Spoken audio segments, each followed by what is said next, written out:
عائشہ ایک ہوشیار مگر تنہا رہنے والی کالج اسٹوڈنٹ جو آرٹس ڈپارٹمنٹ میں پڑھتی ہے۔ کہانی: عائشہ لاہور کے ایک پرانے کالج میں فائن آرٹس کی طالبہ تھی۔ وہ اکثر دوسرے طلبہ سے الگ تھلگ رہتی کیونکہ اسے خاموشی سے اپنے خیالات میں گم رہنا پسند تھا۔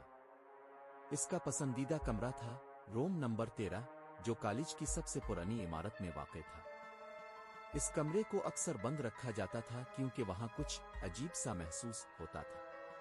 ایک دن کلاس کے بعد جب پوری عمارت خالی ہو چکی تھی، عائشہ اپنی پینٹنگ کا سامان اٹھا کر روم نمبر 13 میں چلی گئی۔ دروازہ خلاف معمول کھلا تھا، حالانکہ اسے ہمیشہ تالے میں دیکھا تھا۔ جیسے ہی وہ اندر داخل ہوئی، کمرے میں ٹھنڈک سی محسوس ہوئی، جیسے صد ہوا کا جھونکا ہو، حالانکہ کھڑکیاں سب بند تھیں۔ عائشہ نے دیوار پر کینوس لگایا اور تصویریں بنانے لگی، لیکن جلد ہی اس نے محسوس کیا جیسے کوئی اس کے پیچھے کھڑا ہو۔ جب اس نے مڑ کر دیکھا تو وہاں کوئی نہیں تھا۔ وہ یہ سمجھ کر دوبارہ مصروف ہو گئی کہ شاید وہم ہوا ہو، مگر کچھ ہی دیر بعد کینوس پر برش خود بخود چلنے لگا۔ وہ سوان ہو کر دیکھتی رہ گئی۔ برش کسی غیر مرئی ہاتھ سے قابو میں تھا اور آہستہ آہستہ ایک چہرہ بننے لگا، وہی چہرہ جو عائشہ کئی دنوں سے خواب میں دیکھ رہی تھی۔